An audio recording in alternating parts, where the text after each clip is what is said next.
Eastview Lightning. We appreciate your attendance at tonight's game. We hope that you enjoy it. Eagan High School and the South Suburban Conference strongly promote the concept of good sportsmanship by players, coaches, and fans at all athletic events. Players and coaches are to compete in a fair manner, treating their opponents and officials with dignity and respect. Fans, you are encouraged to enthusiastically support your team and players while demonstrating respect for the efforts of the opponents and the game officials. Spectators failing to follow these guidelines will forfeit their right to attend this contest. As always, we thank you for your cooperation. Let's demonstrate good sportsmanship here this evening throughout this high school soccer season and throughout this school year. Independent School District 196 supports the growing national movement toward a tobacco-free environment. Use of tobacco in district buildings, on district grounds, or at district events is prohibited. Again, we thank you for your cooperation. Here at Eagan High School, the athletic training services are provided by Twin Cities Orthopedics. Our Eagan High School athletic trainer is Diana Bachman. Twin Cities Orthopedics is proud to be the official sports medicine provider for Eagan High School and the Eagan Wildcats girls soccer team.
Once again, good evening, ladies and gentlemen.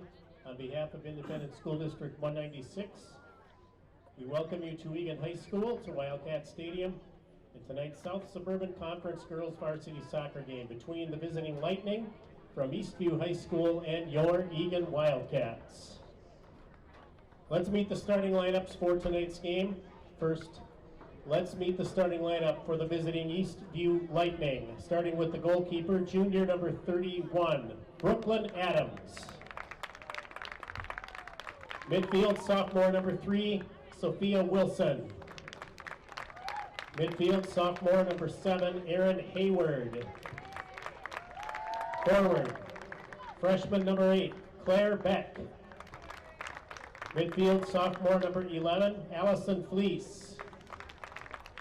Defense, senior number 12, Hallie Decker.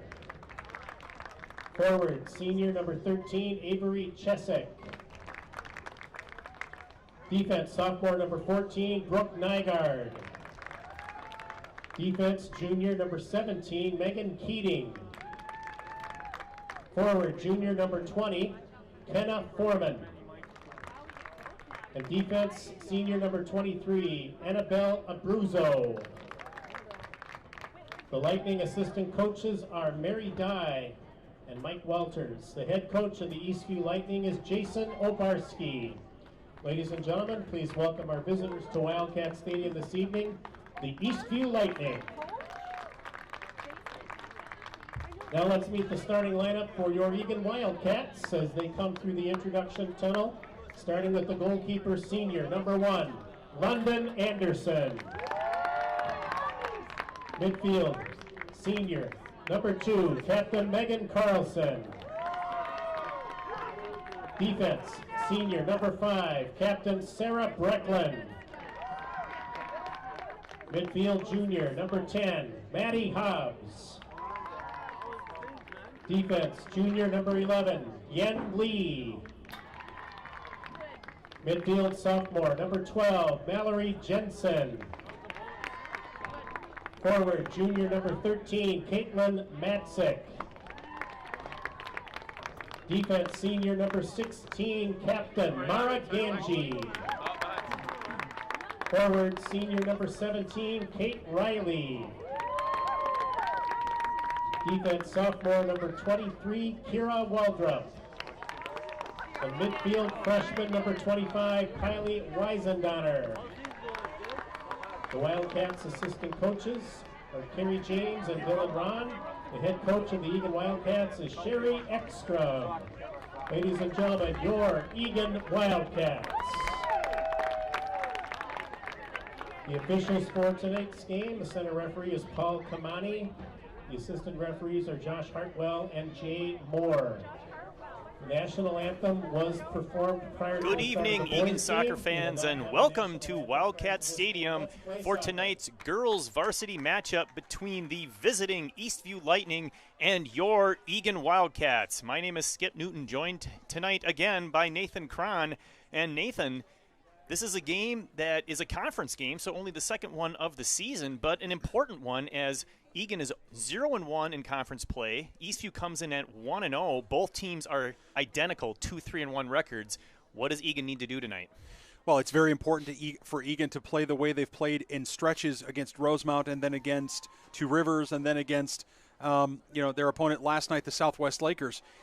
They've got to connect the passes. They've got to put together 5 or 6 or 7 passes in the midfield and control the ball. There's a tendency when they're breaking down, when things break down for the Wildcats, to pump the ball deep and let somebody run onto it. And while that can work from time to time, it hasn't worked consistently as teams have been able to take that away from the Wildcats. That's really what the Wildcats need to do here coming up tonight. Yeah, and one of the problems in improving on that is that this is the Wildcats' third game in 4 days, and the one time they didn't have a game was Sunday, which of course you can't have practice on. So no practice time in between contests. That's a bit of a problem. I know Coach Ekstrom would like to get the team on the practice field so she can work on some things, but she's just going to have to keep working on it during games. Hopefully the Wildcats can keep connecting passes in the middle of the field and get some good scoring chances, because when they do, it has proven to be successful. These two teams are kind of identical on paper as you look at not only their records, 2-3-1 overall, as I mentioned before, but the goals for Eastview, 7 goals on the season, 11 against. They've had 1 shutout. And then the Eagan Wildcats have 6 goals, 9 against with 1 shutout. So kind of similar numbers. We'll see if that proves to be an even matchup on the field. I think scoring first is always important, but could be very crucial here in tonight's game. It's going to be important, and keep your eye on Amy Chesick. She is one of the forwards here for the Eastview Lightning. She's got 3 goals on the season. Sienna Lata also has 3 goals. She's going to be coming off the bench, so it's going to be interesting to see what the Eastview Lightning bring to the table here as the Wildcats kick off. And they go deep as usual, trying to get it down into that Eastview end right away, and then go down and apply pressure. It works for the most part as a quick header out of bounds gives Eagan the early throw. Another gorgeous night here in Eagan for soccer. We were more lucky than we thought last night as the game ended after overtime, and I didn't even get home before the downpour of rain and lightning ensued. So no such threat tonight. Partly cloudy skies. It should be a really good night for soccer. Yeah, as the sun's setting, as you look to the east, you can see the reflection off the clouds, and it's a pink sky, and hard to see here because you've got limited camera views because that's just the way it is tonight. But nonetheless, as you say, Skip, a great night. Nice ball in there by Matzek. Rushed down, a chance for Riley. A little confusion there between the Eastview defender and the goalkeeper, Brooklyn Adams. Kate Riley applying the pressure, almost got that past Adams. It would have been an easy tap-in goal on a nice cross there by Matzek. Nice little short pass here for Eagan. They try a through ball that doesn't connect. Kira Waldrop stepping up from defense. She's going to pass down the left side. A couple of quick passes. Eagan fighting for possession. Trying to regain it now. Nice one there by Hobbs. She's looking to set up a shot. She shoots from far out. That one goes wide. A diving save by Adams. Looked like it was probably going to be wide of the goalpost, but Adams takes no chances.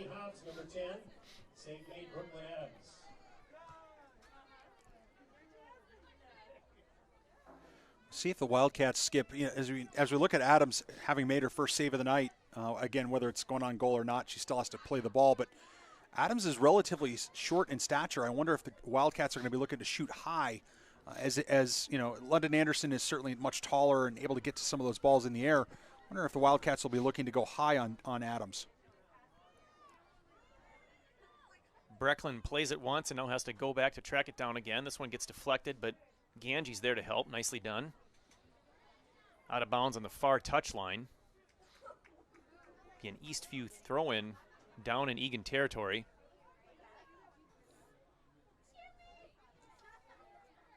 Yen Lee getting the start on the back line in place of freshman Kate Cron, although I'm positive we will see plenty of Cron as the night goes forward. She gets a lot of playing time. Been a very good player as an outside defender. With, of course, the big 30-yard throw-in becomes a nice weapon as they get down close to the Eastview goal.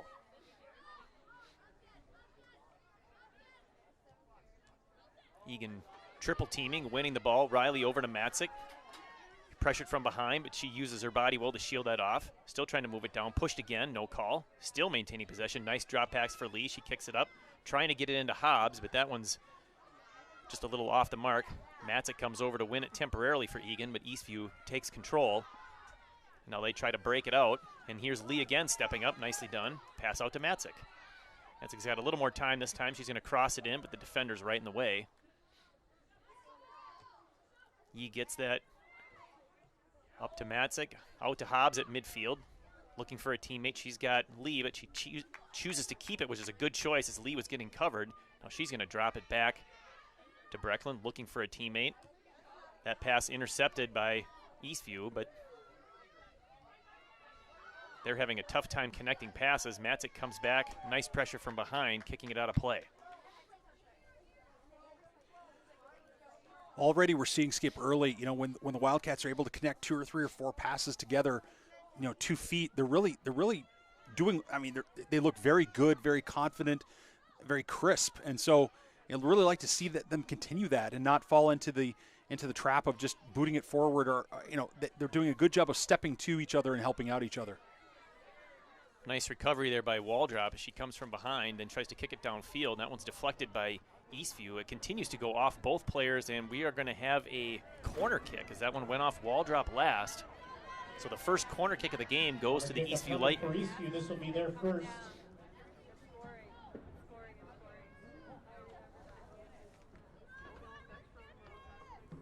Kick is from the far side. It's Sophia Wilson, number 3. Ladies and gentlemen, if you're watching at home and you can't figure out exactly what numbers the Eastview players are, it's because I don't think they have numbers on their jerseys. They are so light. Here's a header by Eastview. That one goes off the mark. Played nicely by Matzik. I believe they are so light that you can't see them. It's almost like they are white on white. They are white on white with a black or a navy blue outline. I'm not sure if I have to be honest. I'm not sure who thought that was a good idea. So apologies. I'll apologize in advance for us. It's going to be virtually impossible for us to call out any of the Lightning players with any consistency. Yeah, I remember this from last year, and I think I made the statement right away. I can't see the numbers on the jersey, so I'm not even going to try.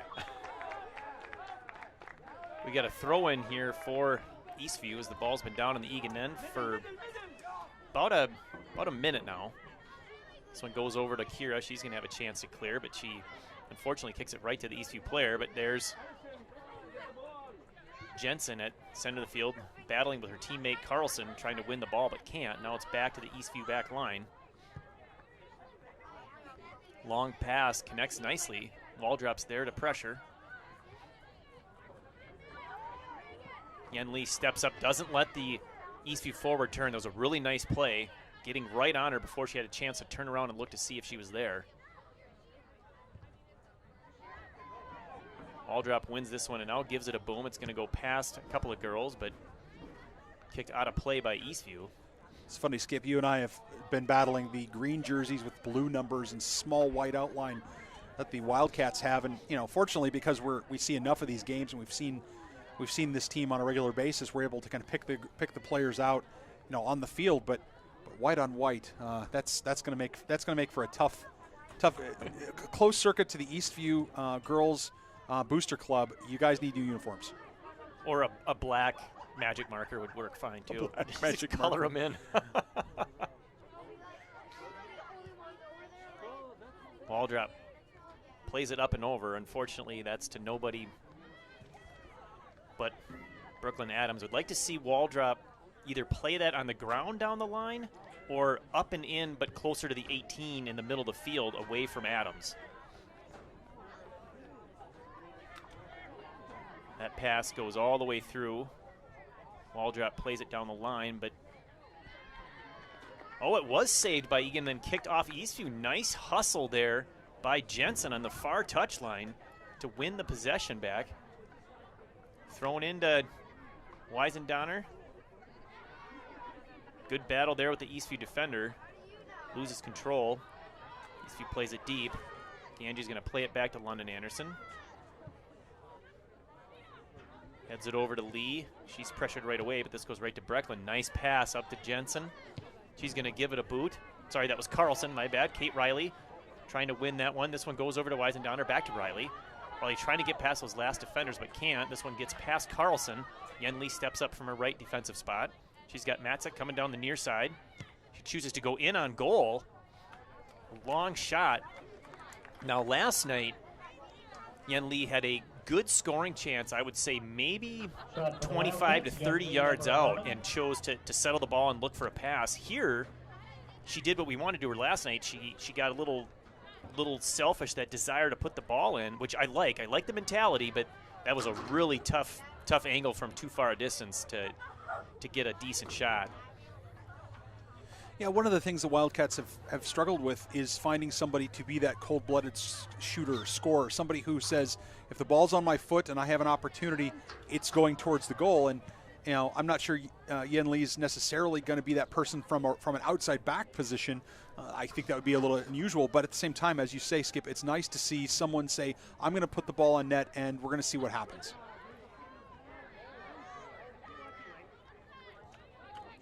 Nice play by Jensen to clear herself, gets it over to Carlson. She accelerates into open space, nicely done. Looking to beat a defender one-on-one. She might be willing to take that shot. Goes off a defender, back off Carlson. She stumbles but recovers. Nice left-footed pass. Here's a shot going for the far corner. Oh, it's off the post. It's still in. There's another shot over the net. Weisendonner with the rebound. Can't get it low enough to get it in. A great scoring chance. The initial shot goes off the upright, the pipe going across. Weisendonner attempted to smash home the rebound. She got a good foot on it. Unfortunately, just a little too high off the volley. Well, it was a great shot by Hobbs that came off the frame, and then Weisendonner, as you said, Skip, was able to corral it. I couldn't tell if it was off the ground or on the volley, but in any event, it was a well-done play by Kylie Weisendonner. I mean, for her to score there would have been absolutely brilliant. I mean, it might have been like goal of the season type of stuff if it had occurred. Nice play by Ganji to play that over to open space. Notice how she didn't hit that too hard, so allowing Yen Lee to track it down. That's a great play. Instead of just blasting it out of bounds when she didn't need to. Hobbs trying to win that ball, harassing Eastview. A couple of passes. Eastview now has a chance to shoot. This one hopefully is routine for London Anderson. It is. Shot for the Lightning. Taken by Kenneth Foreman, number 20. Save made, London Anderson. The nice thing about these new turfed fields is that those hops are true. So goalkeepers know if they can get in front of those hops, it's going to not usually take a funny bounce unless the ball has some spin on it. Wildcats that time, between their defense and their center defensive mid, had 5 Eastview Lightning players as Anderson played that ball forward, and that's not going to get it done.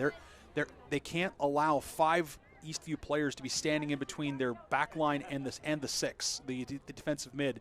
They have to change the alignment, or probably better, just get better discipline on the alignment. So some terminology education here for our viewers. There are 2 things when we say the 6 in soccer that we could be referring to. There's the the 6-yard box, which is the little box in the bigger goalkeeper box. And then there's the 6th position, which is that defensive holding midfielder position, often played for the Wildcats by Maddie Hobbs, the junior midfielder, plays that 6. So she plays in front of that back defensive line, but behind her other center mids. Here's a nice opportunity for the Eagan Wildcats. Can they get it past the keeper? They cannot, but the ball's loose. She's got a chance. She shoots. Unfortunately, goes too high. That was a great scoring chance for the Wildcats, as both the defender and the goalkeeper had gone down. All she had to do was put that one past. I believe that was Lauren Rockford into the game, senior captain. And it might have taken a deflection there, Skip. It might have taken a deflection because I struggle with believing that she'd miss that with an open net. You know, I just, because all she'd have to do is tap it in. Yeah, it's possible sometimes you get excited, you try to kick the ball too hard, and not realizing or thinking at the time, okay, this doesn't require a strong shot, it just requires a precise one, because she literally had the whole net to herself.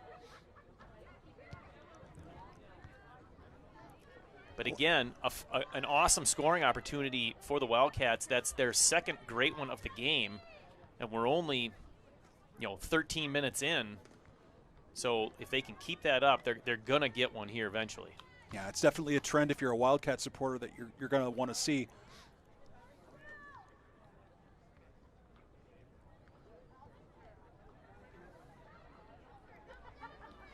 Previously, Skip, we had talked about connection. Can the defenders in the midfield stay connected? I think they're doing a pretty decent job of that right now. Yes, they are, and the midfielders are winning those 50-50 balls, which are setting up scoring chances. Meg Carlson has this when she drops it back to Lee. She's got a little bit of space, although loses it and then gains it quickly again. Goes back into Carlson in the middle. Passes it up to her forward line. Misses that. Lauren Rockford's got it, but just off her foot. Unfortunately, that gets by everybody. And Eastview's going to have a chance to clear. That was another scoring opportunity for the Wildcats, but they could not quite connect on that last pass.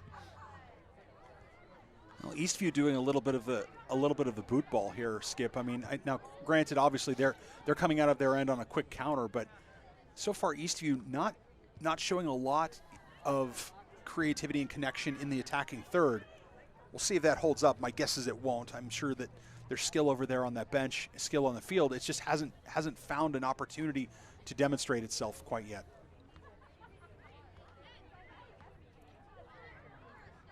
One interesting tidbit on the Eastview Lightning, their head coach is Jason Obarski. That name might sound familiar to those girls Wildcat fans that have been around for several years, as Jason Obarski is the son of former Wildcat coach Mark Obarski. Shot taken, number 3, Sophia Wilson. Looked like a wide shot there by the Wildcats, but must have gone out of play before London Anderson touched it, since we got the goal kick out of it. This one goes out of play for a throw-in.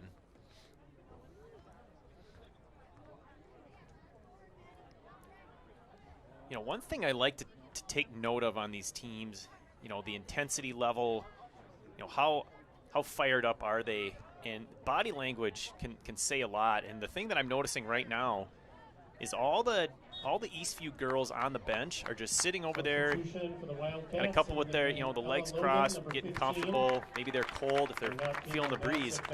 All of the Eagan Wildcat girls on the bench are standing up. They're into the game. They're cheering on their team. That can make a difference. The energy level and the excitement of the team, that you can feed off of your teammates that are on the bench.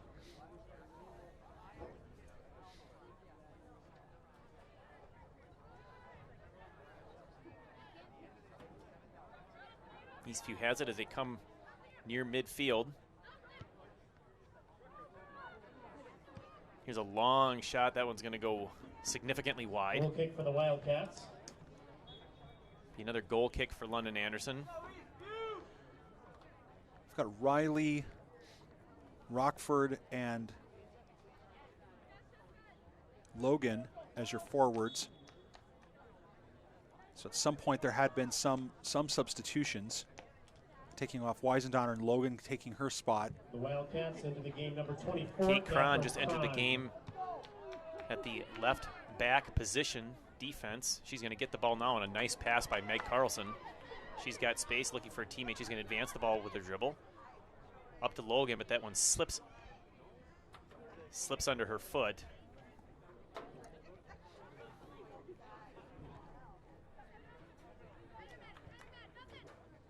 Eastview gains possession as they come in towards the middle field, trying to set up a shot. That one's deflected. Ooh, there's a big knockdown. That should be an easy call. Thank you very much. Whistle foul called on the Lightning.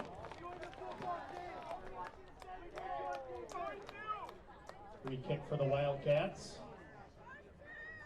Ganji will take the kick. On the kick will be Mara Ganji, number 16. I like to see the Wildcats moving for Ganji, giving her somewhere to go with this ball. This ball's going to run out, I think, and Cron's going to get a throw. But it'd be nice to see the Wildcats moving for her up front. Substitution for the Wildcats into the game, number 6, Olivia Knoll. Going out, number 12, Mallory Jensen. Mallory Jensen checks out of the game, replaced by senior midfielder Olivia Knoll.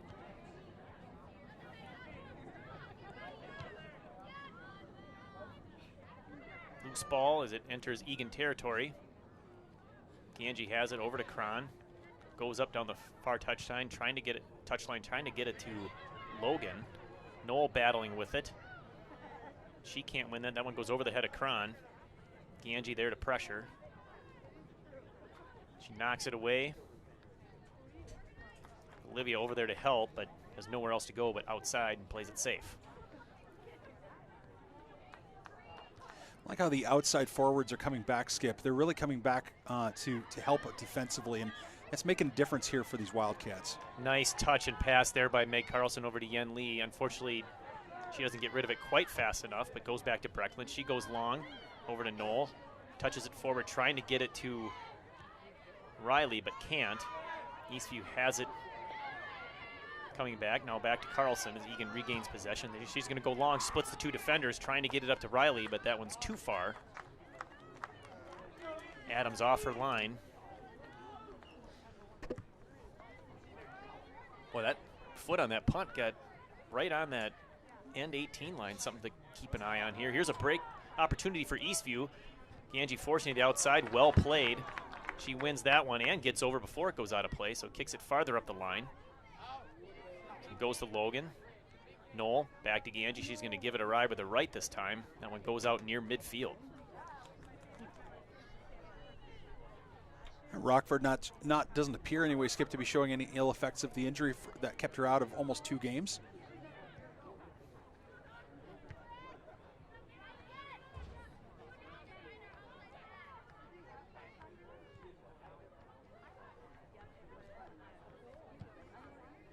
Ganji doesn't quite connect on that one the way she wanted.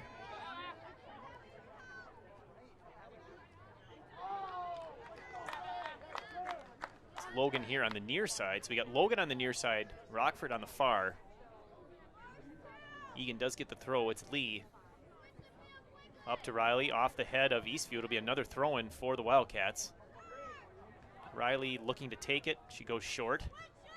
Nice drop back. She's going to go deep. Unfortunately, oh, Rockford might be there. It's a race to the ball. Unfortunately, Adams a little too quick. Nice little play off the throw and the quick throw and the tap back to the foot for the long ball. That punt goes straight to Ella Logan, trying to control it for the counterattack here. Ganji has it. She settles it outside to Cron. This one gets past Rockford. Riley can't get there in time. Nice step up by Brecklin to prevent anything from getting past her. So a lot of long balls being played by Eastview. That's pretty much been their primary attack here, as they're looking to get that past the back line and get a breakaway opportunity. So far, so good for the Eagan defenders. They've not let anything past. And if it does get past them, they're the first ones to it, and they just play it either the outside or back to London Anderson, the goalkeeper.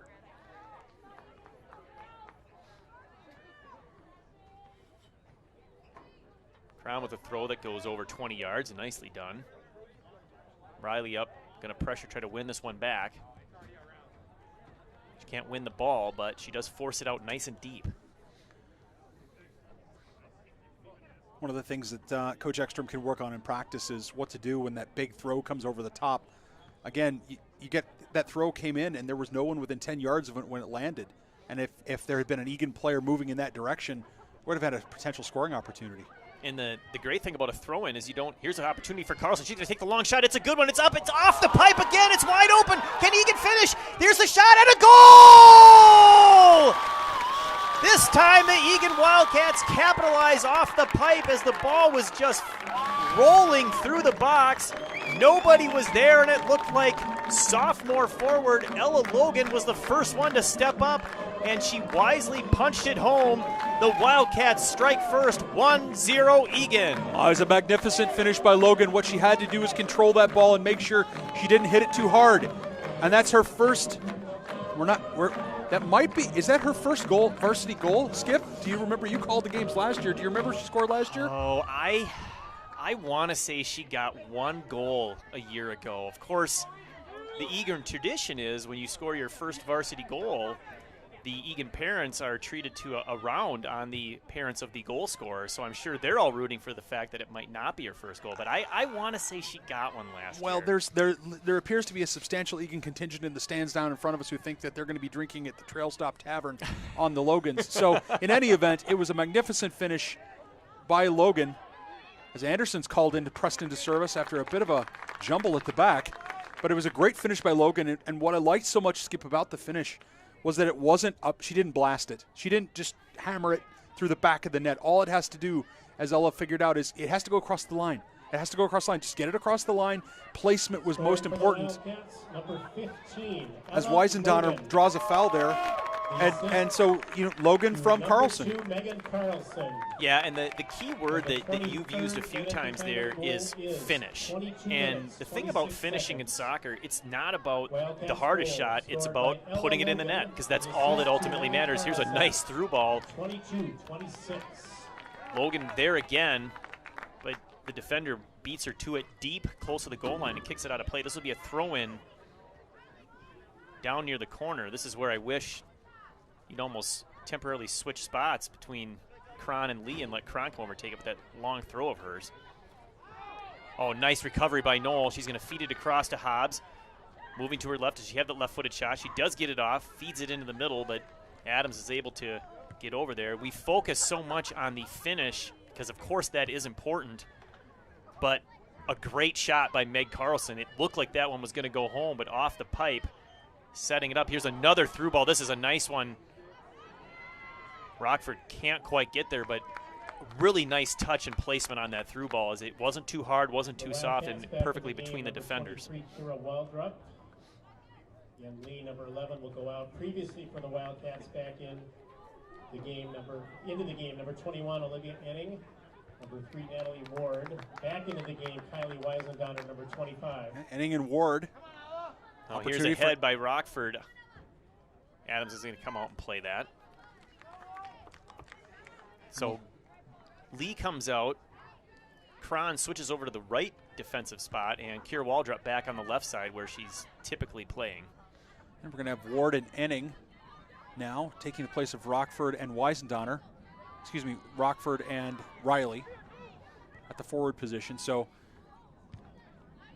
2 new forwards here for the Wildcats.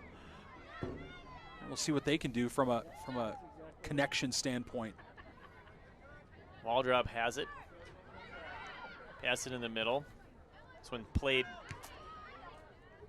See, that was one where she really had no opportunity to get that ball all the way across there to Logan. So a shorter pass would have been ideal. Here's an opportunity down the left side. Egan's going to get a throw-in down there. And nicely done by Ward. Nicely done by earning the throw. Of course, now that Kate Cron has switched to this side of the field, the deep throw-in is on the other side as Murphy's Law continues to always work. Eagan trying to settle this one and get another goal-scoring opportunity.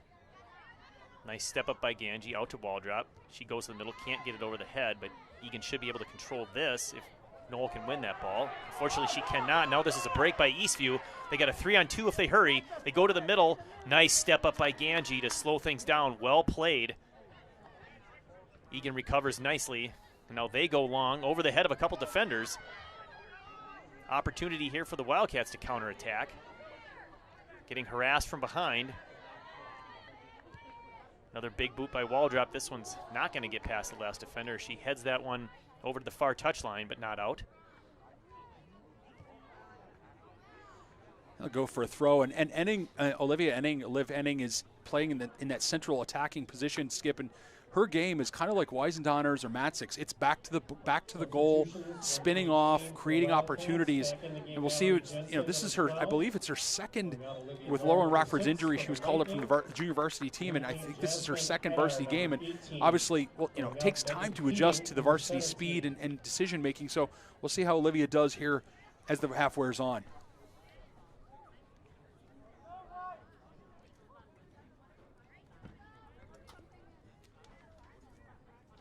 Eastview with the restart. They do a little flick of the head off the throw. Another head back towards the middle of the field. Ganji wins that one nicely. Another header clear by the Eastview defense, and now the Lightning are on the move. Nice step up by Brecklin as she stops that potential long ball. Cron up to pressure, well played. Wins possession. Substitution for the Wildcats. Back in the game, Megan Carlson, number 2. Going out, Maddie Hobbs, number 10. Maddie Hobbs getting a break. Meg Carlson back in the game.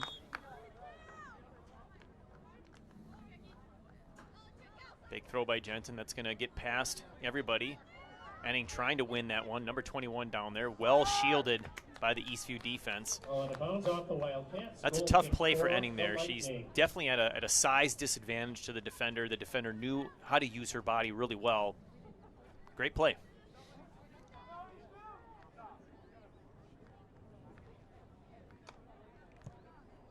Here's the goal kick just over the head of Logan. Long ball controlled by Eastview. Now they play another long ball, again controlled by Eastview. A couple of successful long passes to get it down the field quickly, but here's Brecklin shielding that ball perfectly, allowing her teammate Cron to clear that one. Well played. Enning's got it, nice battle there. Back to Meg Carlson. She controls out to Cron. She's going to give it a boot. That's up to Ward. Well played out of the air, controlling that one right back to Waldrop. She's got time. She makes a move. I'd like to see her shoot if she can get that opportunity. Nice pass across. Here's a shooting opportunity. That one's blocked, unfortunately, by Eastview. Cron's got it. She's looking to cross. She does. Behind all of her players. Carlson, Jensen, someone trying to step up, can't quite get there. So more pressure by the Wildcats as they worked it down the field, allowing their midfield and defense to support that attack from behind. And then they've got numbers where they can really start to move things around and create a good goal-scoring chance. Enning's trying to get this one. I think this one's going to be a corner kick for the Wildcats. So an errant header there by the Lightning defense. Kick upcoming for the Wildcats. The corner was produced by a good throw from Cron, but great play by Enning. She pressured the defender. Defender felt like she had to play with her head, and it skitters off over the end line. And now the Wildcats have an opportunity. Somebody has to take the corner, though. Yeah, somebody will have to put the ball in play. That's the only way it works. And as I think that's Weisendonner is going to trot over and take it. Kick for the Wildcats. This will be Kylie Weisendonner, number 25. So the left-footed kick, first corner of the game for the Wildcats. It's a good one. It's out wide, goes over one head, but not over Ganji. Unfortunately, she can't get that towards goal. Of course, in last night's match, a 1-1 tie with Southwest, the goal came off of a corner kick from Kate Riley to Mara Ganji.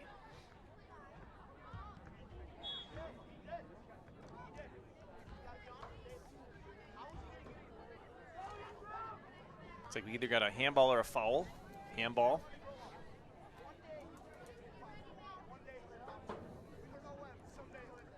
Kind of a substantial number of substitutions here coming in for the Wildcats to be the last sequence for this group of players. I think they've acquitted themselves pretty well offensively. Ward and Enning have done a decent job up front, and Carlson playing the defensive midfield position for Hobbs. This has been a combination of players that have produced for the Wildcats. Here's Natalie Ward with it, trying to get it up to Enning, but can't connect. This one heading over to Logan, but intercepted by the defense. They kick it back. Cron's the only one there. She plays it. Good control. Goes deep. Logan pressuring. We're going to get those substitutions now. And as you mentioned, a really good shift. Oh, looks like they're going to hold off on the subs. Nope. 4 substitutions for the Wildcats into the game. Angelina Illyria. So they're coming in with about 8 minutes to play once these substitutions are done. Back in the game, Kate Riley, number 17. Checking in now for the Riley is Wildcats. going to come back. Kirsten Matski's Lee, going to come number back. 22. And a player we haven't seen because she's been injured, Angelina Yin is going to come in. Number 20 for the Wildcats. I believe this is her first varsity action. She's been injured with an ankle injury since the beginning of the season. Eastview. She's going to be number 20 down here with the dark hair on the near side of the field as you're watching. Hey, she's a lot of fun to watch, Skip. She's going to be definitely worth the price of admission. I'm excited to see her play. I've heard a lot about her. She is a freshman, for those of you who aren't familiar with her, but I've heard she's electric and dynamic, and I'm excited. This should be fun. Also returning Sophia Of course, Wilson, the Wildcats number 3. can use some energy up front, and so far everybody they've put in the game has provided a spark. Going off for the No reason why Angelina can't do the same. Number 13 and Erin Hayward, number 7. Nice play there by Jensen. This is Weisendowner winning it, trying to go through, but right to the defense. I think she thought she had a passing lane, but did not. Here's Ganji. Out, I believe that's Kirsten Lee on the far side coming in the left back defensive spot. Brecklin back to Lee. She gives a long ball straight up to her teammate. Nicely done. I believe that's Kate Riley back in the game. It is, Skip, absolutely. Carlson trying to win this bouncing ball, and does. It was weird how all of a sudden all the Eastview players moved away from her, and she was able to settle that, gets it to wall drop. Here's Lee in there trying to win that one, Yin trying to win that one. She can't. But that got exciting for a second. Now Eastview trying to counterattack. We've got 6 minutes to play in the first half. Carlson harassing from behind. Ganji intercepts that would-be through ball. Nice to have Ganji and Brecklin back there at your center back positions to kind of clean that up. That's the kind of senior leadership. We've talked, Skip, about senior leadership in the forward position, scoring goals, and how this team needs players to step up and score goals. Well, it doesn't matter how many goals you score if you can't play defense. And so having Brecklin and Ganji back there at the center back positions has been excellent tonight. And I wouldn't be surprised if next season, of course, when they've graduated and moved on, if you see, Kate Cron and Kira Waldrop, a current freshman and sophomore, who of course will be a sophomore and junior next year, slide into the middle, and now you don't have seniors in the middle, but you've got 2 girls with a combined 3 years of experience at the varsity level playing, which is all the experience you need. That would be a great center back combination next year for the Wildcats. A little bit of miscommunication there between Brecklin and Anderson, but Brecklin did a nice job of shielding the ball to make sure. So Yin controls off the punt. Ball drop there to help out. Back to Yin. Nice pass there by Jensen. Tries to get deep, but can't get it up in the air high enough to go over the top. Long ball headed by Brecklin. Ganji's there. She goes up the middle, and we've got boom balls all over the place. This one goes up and over the top. Brecklin's going to get there first. She's being harassed from behind. Wins that one calmly and collectively. Goes around to the far side. She has a left foot up the touchline looking to connect. This one's right back into the middle. Nice spin move there. Left-footed shot. That one's blocked. Here's an opportunity if they can get one off. They shoot, and it's right into the reliable hands of London Anderson. So easily the best scoring chance there. The first really good shot on goal for the Lightning. Fortunately, right at London Anderson, and there was no rebound to be had. Weisendonner plays this one to the outside. Lee hustles over to make the play. She's going to go down the far side. Lee could have come back to Weisendonner or Jensen in the middle there. Lee didn't have to necessarily push that one up the field. Might have liked to have seen that, only because, again, look at all the space here. Now it comes out to Lee again. Let's see what she does with it. If she finds feet with this pass. So right now nobody's giving her a short pass unless she goes back or to the side. So everyone up front was moving down the field. Nobody checked back to the ball. Yep. And that was unfortunate because there was about 15 to 20 yards of open space where if they would have checked back, they had that pass there. So I think that's one of those things where, some practice time, they can identify that, or, a film session where they can look at that and say, hey, girls, you see what the coaches up in the booth, Skip and Nate, are telling you? Do that. Right. That's right. Oh, Lee almost snuck that ball over because Riley was lurking. Nice control. Oh, almost. I believe that's Weisendonner or Hobbs. I think it's Weisendonner.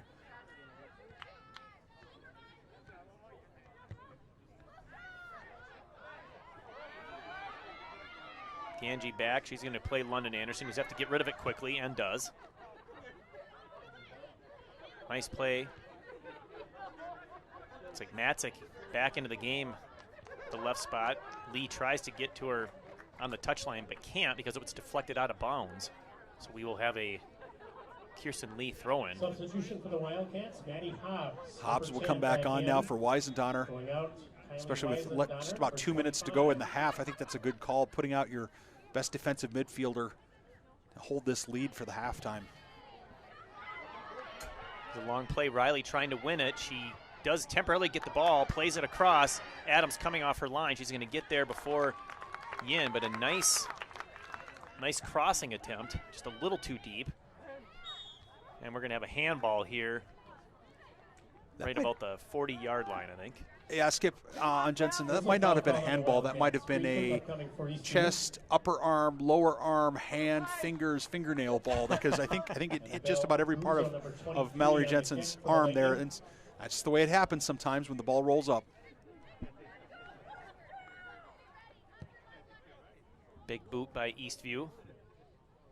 Somehow doesn't get touched in the air, which is going to temporarily cause a problem.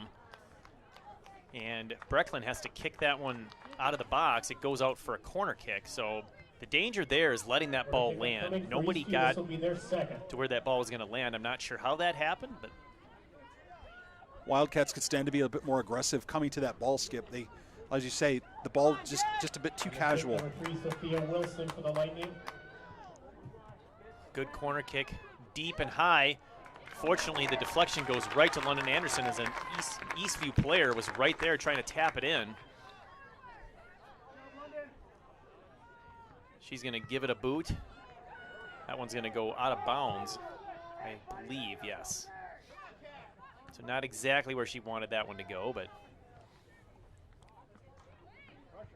we're down to the final 30 seconds. Big header there by Ganji. Jensen battling for it. Here's a shot opportunity for Eastview. This one's going to hook far to the right. And depending on how long it takes to track that ball down, we may be done for the half. Yeah, Skip, I think the Wildcats will see this half out. It's a 1-0, a 1-0 lead to the Wildcats. And, they've played well, I think. They've certainly looked more dangerous offensively. Lightning haven't really generated any real scoring, any sequence that you said, oh, this is going to be trouble and it's going to be trouble again and again. They've had some shots on goal, but nothing that you say to yourself that the Wildcat defense can't handle. Yeah, this definitely was the most complete half offensively that we've seen. We've been talking about it for a few games, maintaining possession, passing the ball in the middle of the field, not playing it deep, but instead, when you do choose to play longer balls, you're doing it with a purpose, and we're seeing a lot more of that than we normally see. So the consistency there is what I've liked the most from the half. Of course, you would like to see more goals. We've had 2 go off the pipe. One of them did result in a rebound goal, a great goal by Ella Logan off a shot off the post by Megan Carlson.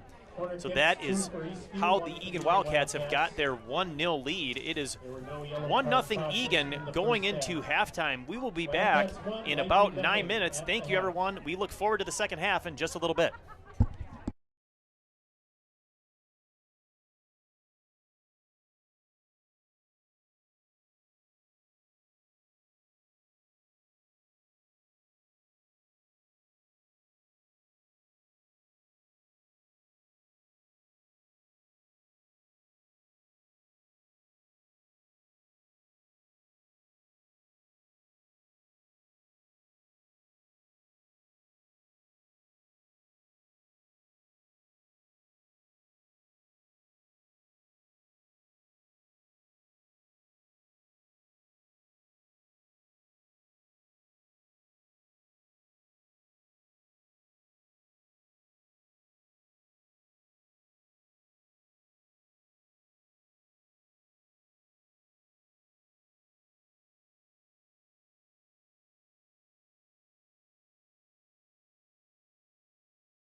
Welcome back, Wildcat fans. This is Eagan Wildcat Stadium. My name is Skip Newton, where tonight's girls varsity matchup between the Eastview Lightning and the Eagan Wildcats is just about ready to start the second half. Fortunately, your Eagan Wildcats have a 1-0 lead as they have played maybe the best half offensively, at least of the televised games, the ones that I have seen. Nathan, how do you feel about the offensive production and the intensity of the Wildcats thus far? Well, the offensive production has been substantial. I mean, you only got one goal on the board, the result of an Ella Logan strike off a rebound from a Carlson shot hitting the woodwork. And the reality of it is the Wildcats probably had 2 or 3 other opportunities that they might have had some additional chances to get more goals. But right now, the forwards, all of these forwards that Coach Ekstrom is putting on the field are hustling really hard to this ball and challenging and contesting the defense for every ball, and it's creating opportunities that haven't always been here or haven't shown themselves in the last handful of games. What I like the most, Skip, is the consistency. You said it before. It wasn't just 20 minutes of the half or 15 or 20, even 25 minutes. It was the whole 40 minutes, and no matter who she put out there, who Coach Ekstrom put out there, they were running hard for that ball. Yeah, that absolutely is what we've both seen, and it's important for the Wildcats to maintain that pressure. And the key that we've identified is that the passing has been better throughout all levels of the play. The backline passing has been good every game, where they work the ball out of the back so well up to their midfielders. Sometimes when things get under pressure or they panic, they tend to just kick it deep. That's what we've seen a lot less of. And when they do play deep balls, it's more with a purpose, where they're aiming to go over the head or through the defense to create those good scoring chances, and not just booting it and having a defender play that easily. So we are back to live action here in the second half. Eastview working it down, trying to get a game-tying goal, but a foot violation lifted the foot on the throw-in. Again, rare to see that at the varsity level, but every once in a while it does happen. Well, in the boys' game, we had an Eastview player step over the line. Well, that's tough. They're not clearly marked. Yeah, that's right, Skip. The giant yellow lines can sometimes blend in with the green field. Rockford loses her footing over there. Starting lineup, you've got Riley, Rockford, and Logan are your forwards. It's like Ganji Brecklin, Yen Lee, and Waldrop on the back line. And here's the shot towards net. Does not get on goal. And looks like we're going to have Jensen, Carlson, and is that Hobbs in the middle? Hobbs there? In the middle, yep. So for the most part, the same starters, although... Check that, it's Carlson, not Jensen. Carlson, Jensen, and Hobbs, I'm sorry. Yeah, so for the most part, the starters, but not, I think if Rockford is in the game, she did not start the game. So that's the one exception, but there's been a good rotation. Here's a nice pass in the middle. Unfortunately, Hobbs can't control. Carlson trying to win that back. And here's a long ball. That one looks to be offsides, and it is. Nice step up Offside, Wildcats. by the back line, forcing the offsides. Of course, for those of you that aren't familiar with the offsides call, when the ball is kicked, there must be 2 players between you and the goal. Of course, one player is almost always the goalkeeper, so really it's even with that last defender is what those forwards need to focus on, again, when the ball is kicked. We have an injury timeout back near midfield. I did not see what happened there. Yeah, it was well away from the play. I'm not sure if it was a contact foul or not, and you hope that certainly it's nothing serious, although Eastview will have to substitute, and unfortunately, and forgive us at home, we know that there are a number of folks here in the city of Eagan that also go to Eastview High School, and so we may have some Eastview folks watching us either on the YouTube channel or on TV. We just cannot pick out the numbers off of these uniforms. It's just, I really wish I could give you more information, but we can't. Looks like a leg injury of some sort. She's favoring one leg. Hopefully just maybe a slight twist or something, and not something more severe. Trainers Diana Backlund here working with all of the sports here at Eagan High School. So we're getting word that it's number 10. So that's Sophia Wang a junior midfielder for the Lightning. Good to see her walking off on her own power. That's exactly what we want to see. Of course, last night we had one injury where Eagan midfielder Caitlin Matzik took a quick ball right off the face. Just stung her for a bit. She didn't finish the game. It was late in the game. She didn't come back in, but she's been back in there today, playing well. So the call was offside, so they'll just continue with that restart. Ganji gives it a boot, won by the Eastview defense. Ganji heads it back in that same direction. Players fall down. Logan was there. Here's Meg Carlson with an opportunity. She's got a girl on the right side. She tries to feed it through. She can't. Fortunately, Carlson gets it back, looking to connect with a teammate. Still wins it. She's got possession. Carlson trying to get it centered or force the corner kick, and she gets the ladder. So nicely done there. She was patient, she had possession, and just waited for the defender to kick the ball out. So the second corner kick of the game for the Wildcats. Ball's played into the middle. Eagan gets a head on it, and it goes up and through either the uprights or just wide, but over the soccer goal, unfortunately. I like how Eagan won the ball in the air and got a head on it. They're getting better at that as the season progresses and not letting that ball either go to the defense or hit the ground. Yeah, as the season progresses, Skip, I think you're right. That form is improving. And again, you don't have to score off of every corner, but if you score off even half your corners, you're going to be, or a third of your corners, you're going to be very, very happy as a coach and player. Oh, there's an errant pass, a rare one by the defense. But they recover nicely. So good delay there at midfield. Now Carlson gets that one back. She goes out wide, but that one's intercepted, but kicked out of play by Eastview. These Eagan forwards are definitely making runs. As soon as Carlson had that ball on her feet, a forward was making a run calling for the ball. And you wonder if maybe Carlson can get her head up or can get that ball off just a little quicker, maybe she's going to have an opportunity to spring one of these forwards. Hobbs battling two girls in the middle of the field. She can't win it, but maintains her defensive position. This one goes back. Nice check back by Kate Riley to temporarily kick it away, but Eastview still controls on the far touchline.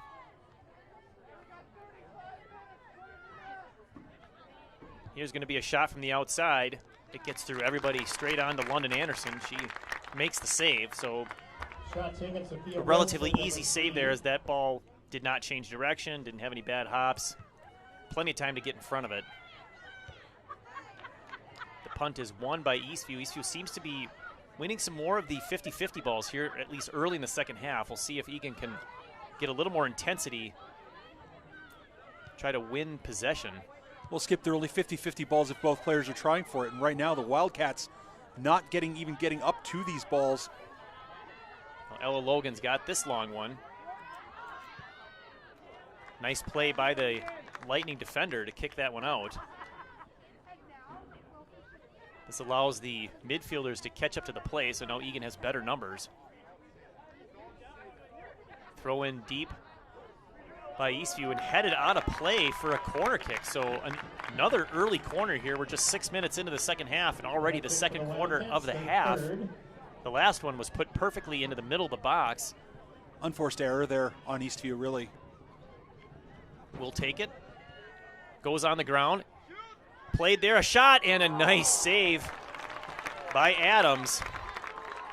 So a different attack, which I like. It was open.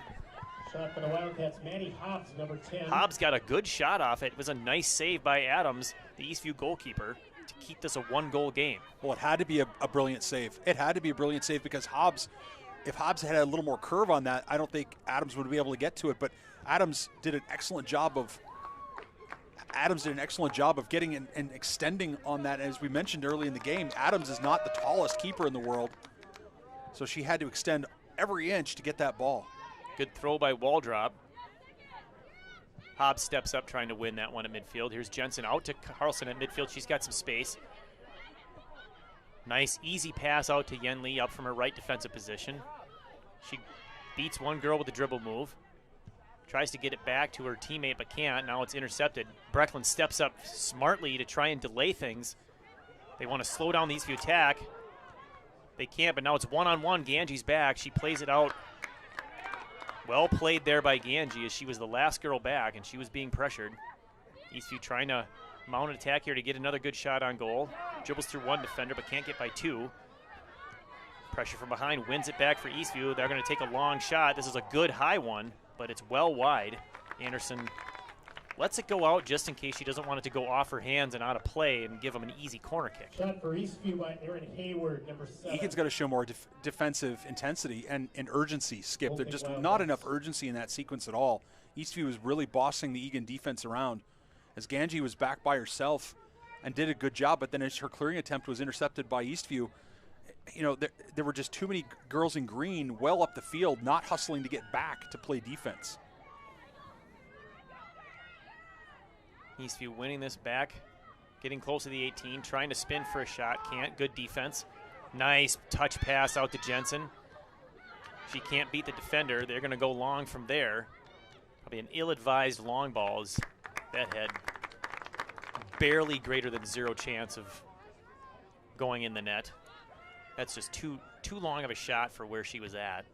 Someone's got to talk to Jensen. Jensen had the ball on her feet, but dribbled right into trouble, and someone's got to talk to her and let her know that she's got an option or that she needs to do something with that ball. Yen Lee gets past two defenders, up from her defensive spot. She's in a position now where she can take a shot and does. This one's going to bounce to the left.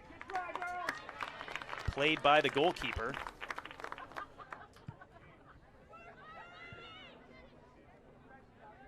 Punt goes off of Eagan. Ganji wins this one with her body. She's going to come out left to Waldrop. She's got a little bit of space. Pulls it back, looking for a teammate. She finds one. Unfortunately, off Hobbs, can't control. Bouncing ball back to Ganji. She takes no chances and just goes up to midfield where it goes out of play. It'll be an Eastview throw. One thing a bit concerning for the Wildcats here in the second half is some of the easy passes. You saw Waldrop struggle with it right there. Some of the easy passes, Skip, have not been easy. You know, it should be an easy pass on the turf to your teammate as nice as you like, and instead it's making either the recipient either have to make a move or play it or lose the initiative.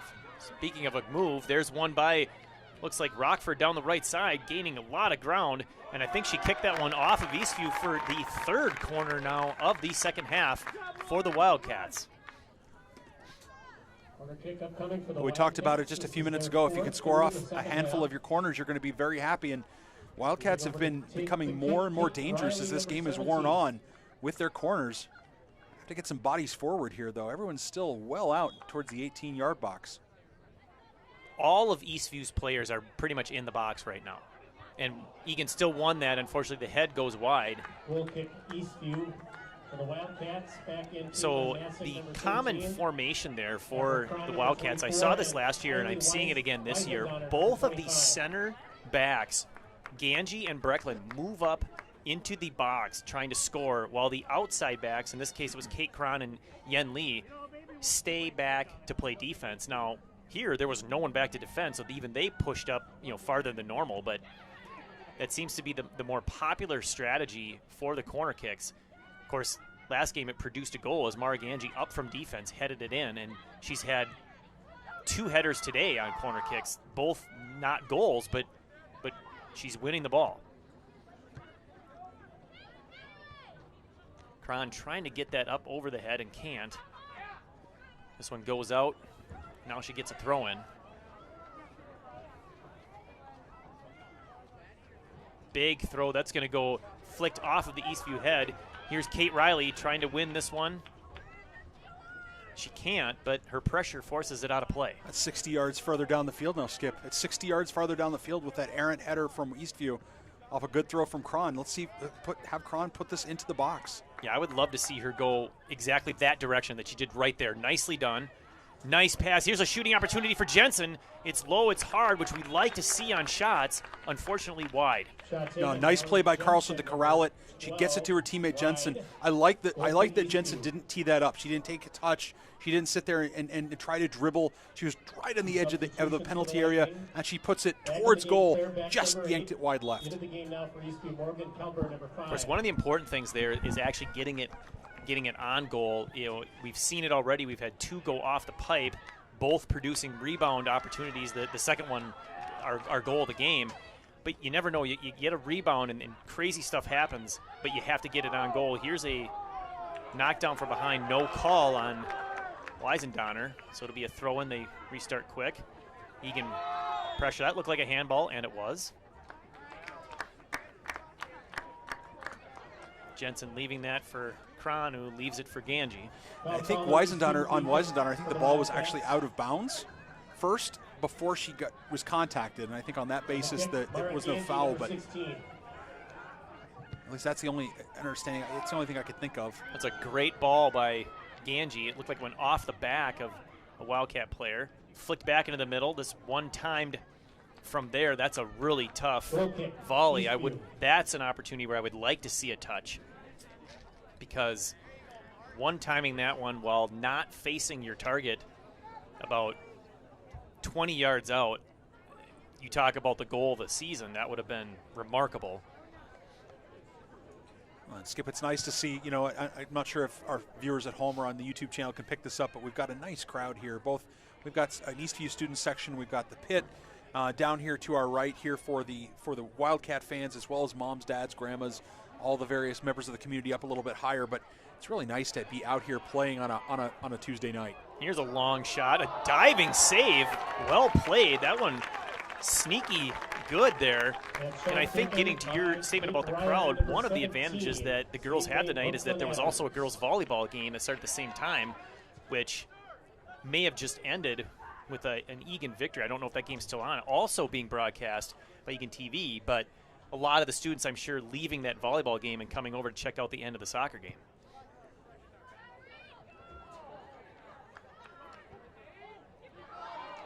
Nice tip forward there by Eastview. It's a foot race. Kron wins that. And she flicks it nicely off the feet of Eastview to at least get the throw-in. And as we've seen, we will take a throw-in from Kron as she puts a lot of air under that one. Nice flick there by Weisendonner. Head by Eastview, controlled. Spin move, gets it past, but did not maintain possession. Fortunately, Ganji's long ball goes out of play, but it's up near midfield.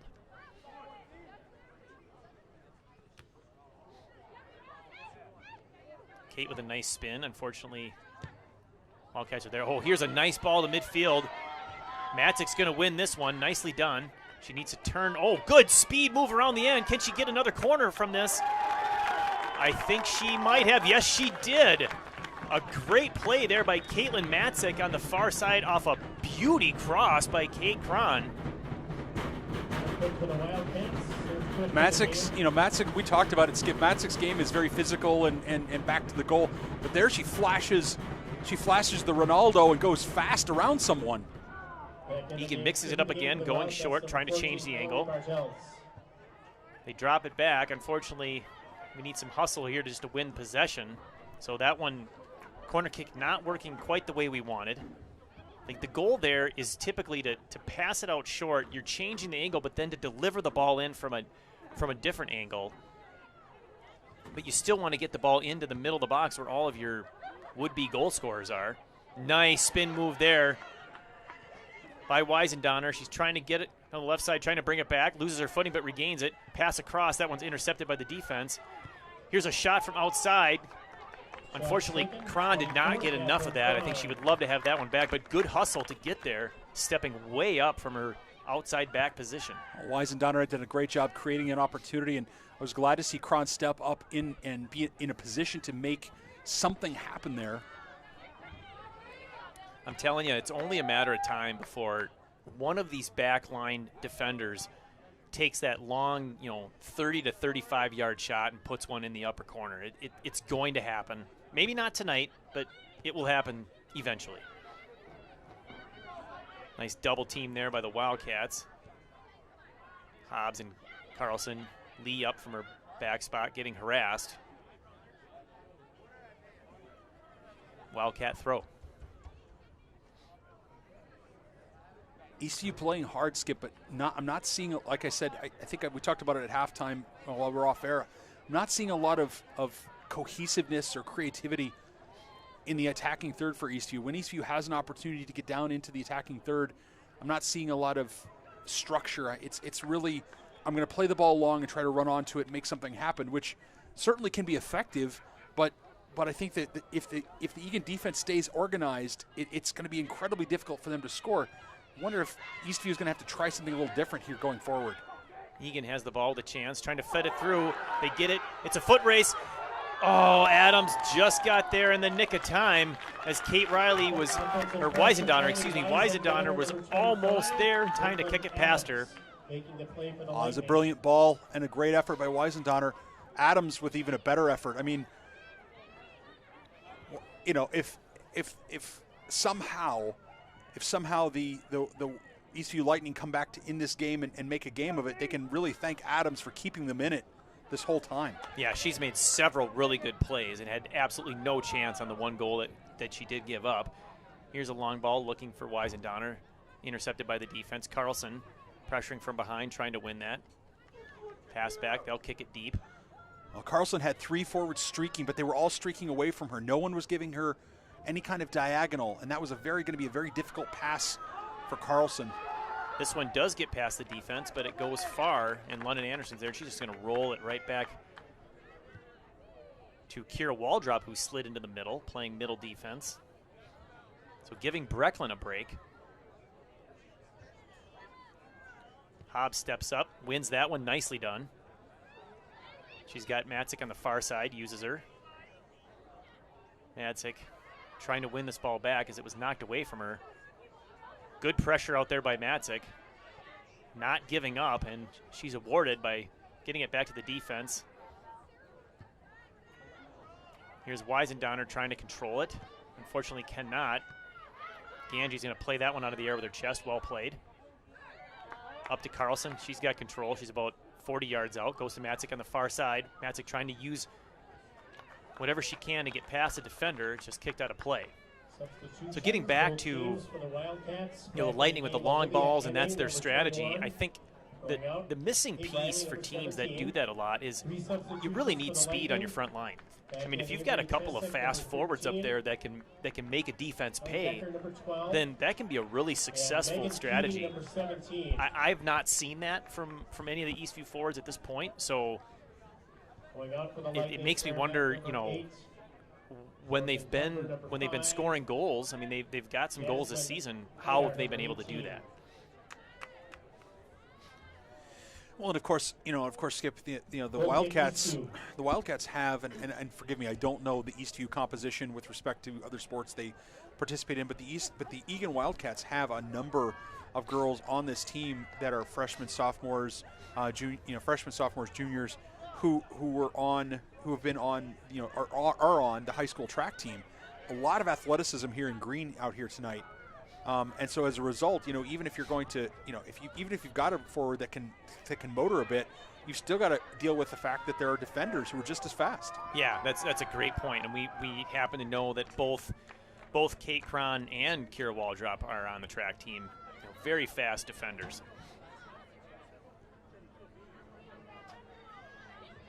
I think, if I'm not mistaken, I think both were on qualifying teams for the state tournament last year.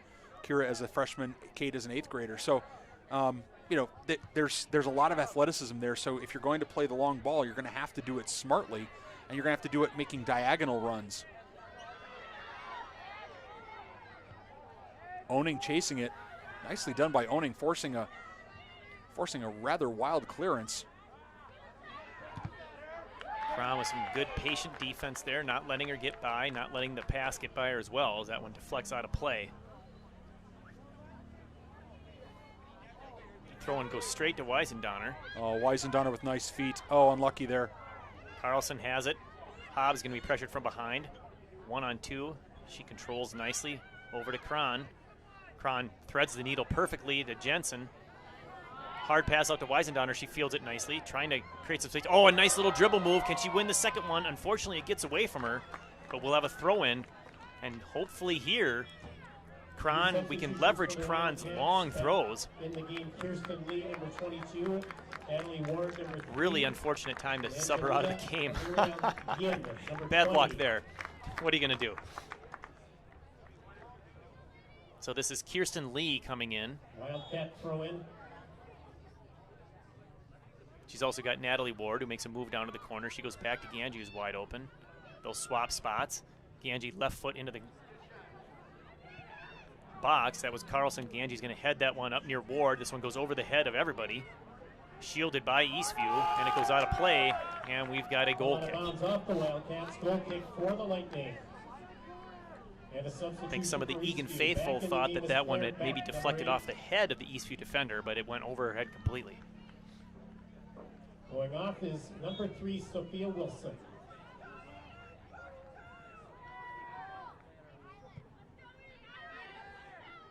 Goal kick flicked by Eastview, but won by Eagan. Here's Hobbs. She's got Cron on the far side, so she didn't come out of the game, just switched fields. This one up to Angelina on the far side. Let's see if she can make something happen over there. Unfortunately, that one gets off her foot and out of play. So freshman Angelina Yin into the game again for the second time today. First time we've seen her. She's been recovering from an injury, so nice to have her back in live action. Well, she brings an interesting game, Skip, and hopefully we get a chance to see it here with the remaining 17 minutes, although I doubt she'll play the whole 17 minutes as she's just back from injury, but she's a futsal player. She's physical, she's fast, she's skilled, she's tough as nails, and so she's just a lot of fun to watch.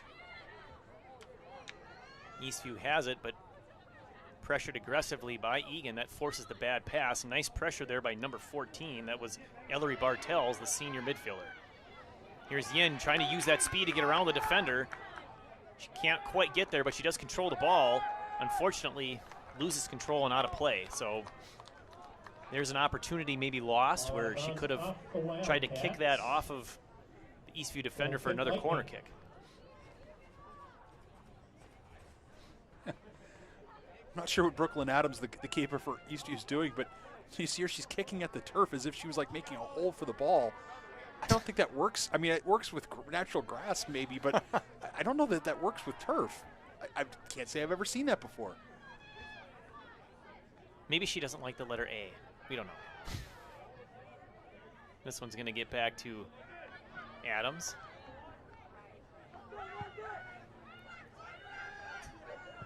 She punts it up the middle. This one's going to be won eventually by Lee. Hobbs has it out to Yin. Let's see if we can see some of those foot skills now. She's trying to beat the defender one-on-one. It is fun to watch. Boy, those are quick feet. There's a cross into the middle. This one played by the defense. Eagan plays it back to Yin. Oh, and she just missed that one-time shot. This one's defended but not out. Eastview has it, looking to counterattack. They go up towards the middle. And that was, I believe, Ganji back there to play that one. Oh, Enning had an opportunity and set up Yin, and just they couldn't connect on it. But oh, Skip, that was lovely play.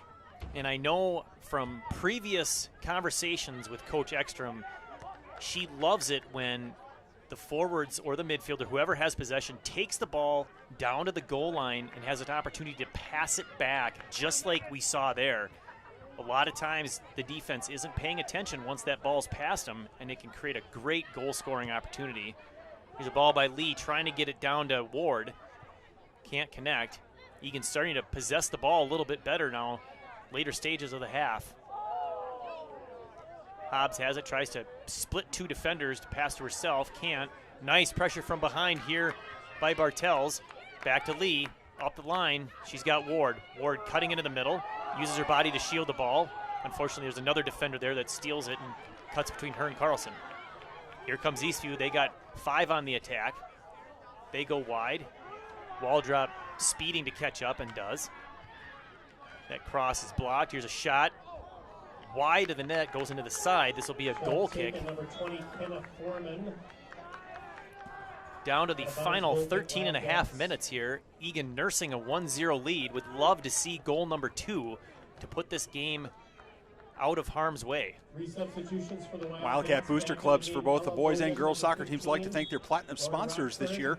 Eagan Arms Public House, the Eagan Hockey Association, Wave Soccer Club, Elite Feed Training, Minnesota Orthodontics, and Summit Orthopedics. The gold sponsors, Birchwood Dental, Colwell Banker, Rami Cormont, Divine Salon, Dunn Brothers Coffee, John and Melanie Willie, the North Oaks Blast Soccer Club, and the Urgency Room. Thank you to all our sponsors that have helped support Eagan soccer this season.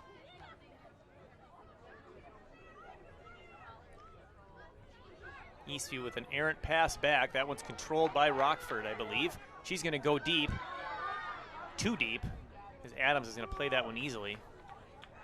Logan made a run and Rockford didn't have her head up. Rockford missed it. Logan absolutely would have been free and clear in on goal, but she just didn't deliver the ball fast enough.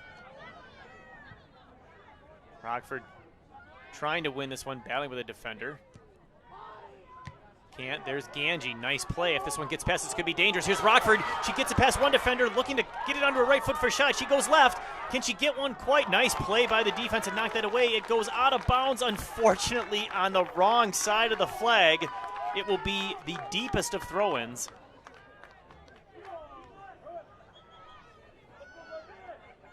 This will be senior defenseman Kirsten Lee to throw it in from the corner. Goes short, shielded nicely. Looking for Hobbs.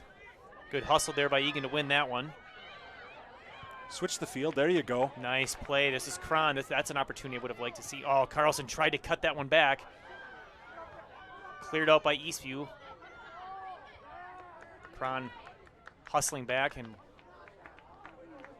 knocks it back into Eastview territory and out of play, allowing the the Eagan midfielders and defense to kind of reset so they've got the numbers they want defensively. Yeah, I think we're gonna find out right now, Skip, in a 1-0 game that Eagan should win. I mean, Eagan's played well enough to win this game. Are they going to be mature? Are they going to be smart? Are they going to be all of the things that you need to be to see a game out? We're gonna find out. Anderson throws this one over to Lee. She's going to give it a boot. Rockford plays that one with the body, but tough to control, but she wins it back to Lee. This one's up to Ward. That one slips by her, but now she's going to pressure it into a throw-in. I'd like to see, instead of jogging to run and get that ball, I'd like to see Lee walk to get that ball.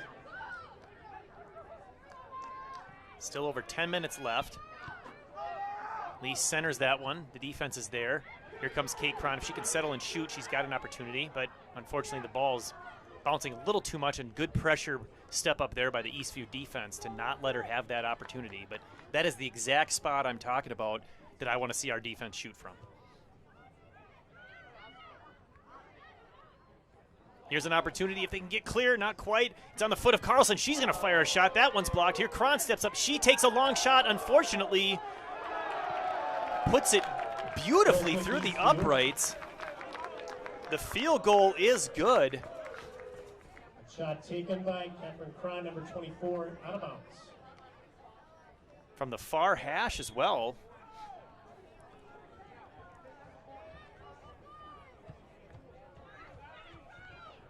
All right, back to soccer.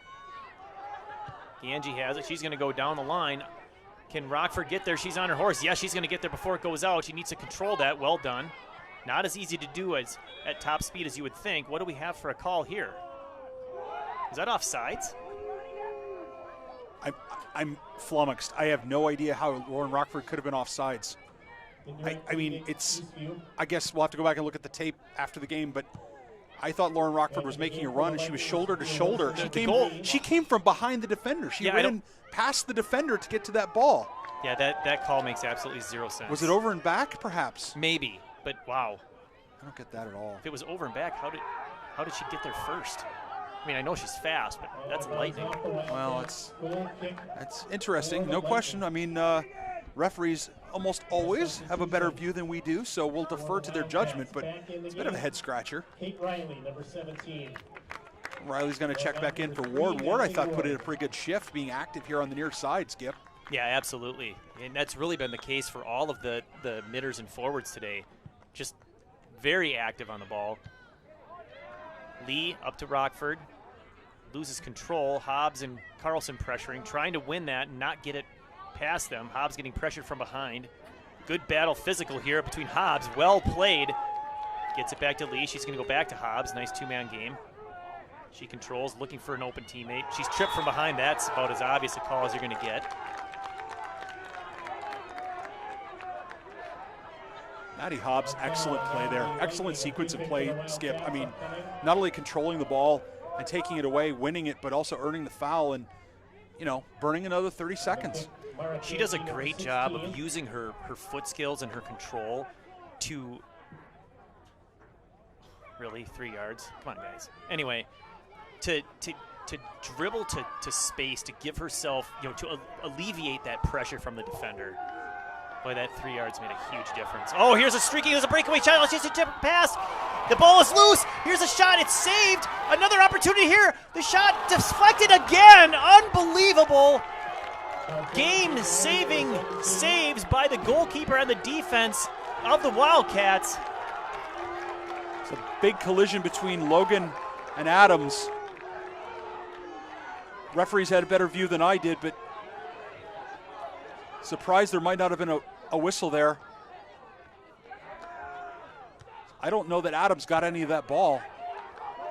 Guess we'll have to go back and look at the tape. God, I can't believe we didn't score there. The rebound was sitting there. The goalkeeper was down. It looked like we shot the ball on the ground, and it deflected off of, I think Adams just happened to get a hand on it. But then it comes out to space and goes, the subsequent rebound shot deflected by a defender who happened to be between her and the goal. So great position by the defender. Substitution for the Wildcats. Back in the game is Sarah The excitement building as the fans, the student body just getting really into this game, which is adding to the intensity. And it's something we didn't have last year, Skip, right? We had a whole year of varsity sports last year with virtually no fans for most of the year. And so how exciting is it?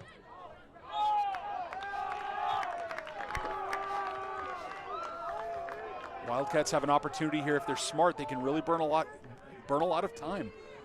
We're down to 6 minutes to play.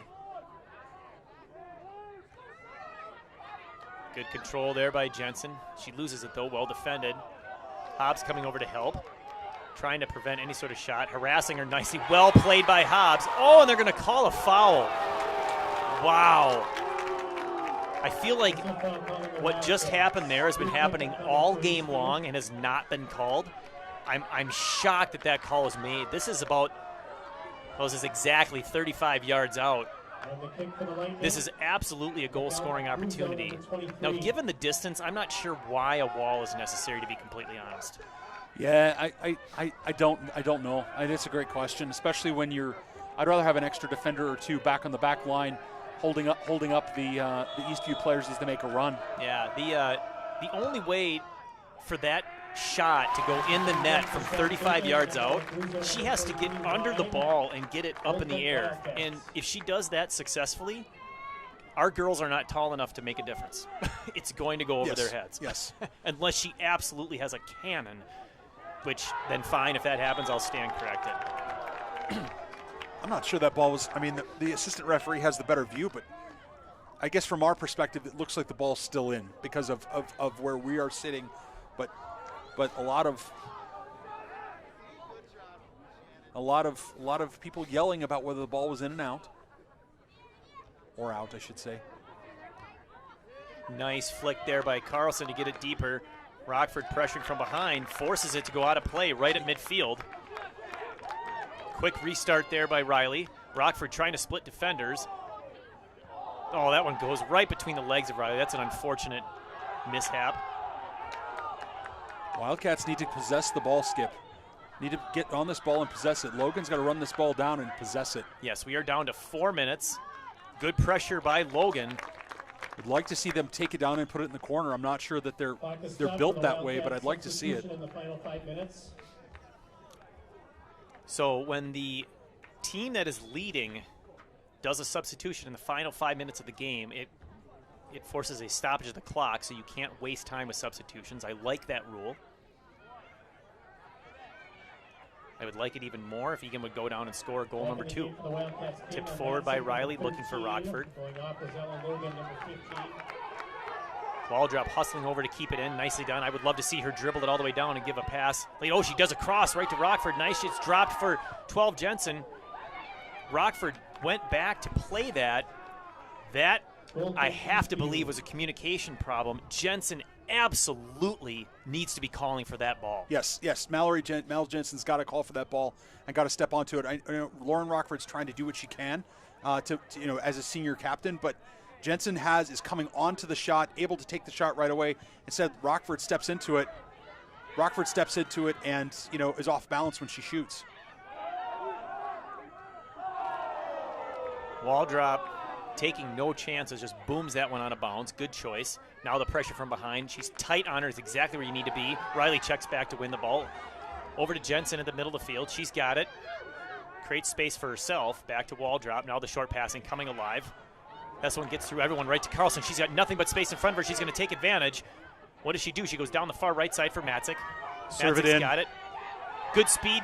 Gets it down there. Passes it back. Well played. Now the shooting opportunity. A shot and a goal! What a play by the Eagan Wildcats. That's the second goal of the game. That could be the proverbial nail in the coffin. A great finish for Wildcat soccer. 2-0 Eagan. We are down to 2 minutes and 25 seconds to play.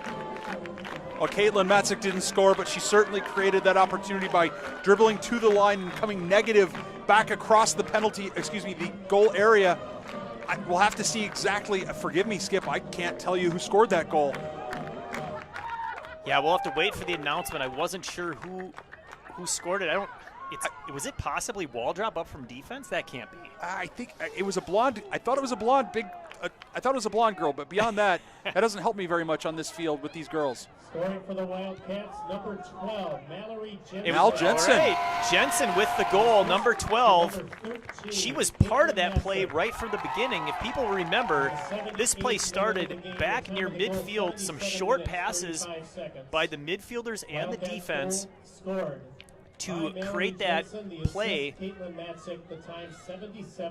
And really, I thought that one of the keys to that goal, to just setting it up, was when Meg Carlson got the ball in the middle of the field, she had nothing but space in front of her.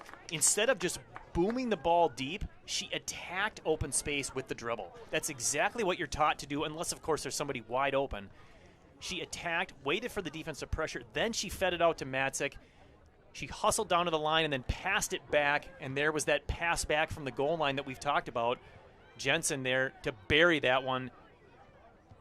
The game-clinching goal, I'm going to call it, as we are down to 1 minute to play.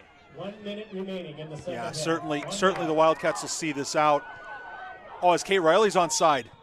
Oh, she's ruled offside. Boy, it sure looked like she was onside when that ball was kicked. Well, the assistant referee, of course, is only going to raise his flag when she's involved in active play, but the fact that she's chasing it down, it looks like she's going to have a good chance to get to the ball. I thought initially, because the referee hadn't raised his flag and she looked to me involved in active play, I thought she was going to be onside. Nice control by Waldrop. Hobbs has it. Oh, nice little spin move. Up to Jensen. And this is the kind of passing. Oh, forgive me, Skip. But this is the kind of passing you like to see when Egan's got a lead. She's going to go deep to Matzik again. This play has been there frequently tonight. Matzik has done well with the ball down in that 10 corner. seconds remaining. This ball goes out of play, and that is going to do it. We are down to the final 5 seconds. The final horn has sounded. The Eagan Wildcats have won their first conference game of the season, evening up their record at 1-1 in conference play. A big win. Nice to get the 3 points. Eastview falling to 1-1 conference play. Eagan improves to 3-1 overall. And really, The key to success tonight, besides, of course, pitching a shutout, which is always important, was the consistent attack and pressure by the Eagan Wildcats. Yeah, the forwards and mids, you really called it, Skip. The forwards and mids did a wonderful job of pressuring and playing intense, purposeful football the entire time. Because in the past, and to be honest with you, in the past when players have been substituted and players have been moved around, there's been a loss of that intensity. That players either haven't connected, haven't communicated, haven't crystallized. But in this case, from start to finish, everybody from the midfield forward did a great job pressuring on defense, trying to find each other, and for the most part, checking to each other. It was a really good team effort. Yeah, that's the best way to say it right there. A full team effort. Everybody contributed. It was a lot of fun to watch. They're starting to get things put together now. This is the third consecutive game without a loss, so a 3-game unbeaten streak, which is what we'd like. Now they can get some practice time in and build upon that. So any final thoughts here before we finally get back to a little bit of practice and getting ready for our next game? Well, thanks Skip, for being here. It's great to call these games. It's a lot of fun. I also want to say thank you to Eagan TV as well. Thought we wanted to thank our crew. I know you usually take the time to do that. I won't forget that, so apologize for interrupting there. Oh, no, it's Nick Mudd and Dylan Strupp here on the ETV crew. Thanks for that. I appreciate it. I'm sorry I missed that. But look, ultimately, the Wildcats are playing well. You want to get a little bit better every game, a little bit better every practice. And with this 3-game unbeaten streak, seem to have gotten better. I mean, if they take this type of intensity and apply it to the next game against Farmington on Thursday, they'll probably have a good result. Absolutely. So thank you, Eagan fans, for tuning in. I know it was a busy night on Eagan TV. I want to say thank you again to them for broadcasting both this game, the boys varsity game, and the girls volleyball game tonight. Once again, the final score from Wildcat Stadium, Eagan 2, Eastview 0. My name is Skip Newton signing off with Nathan Cron. Thank you, everyone. Have a great night.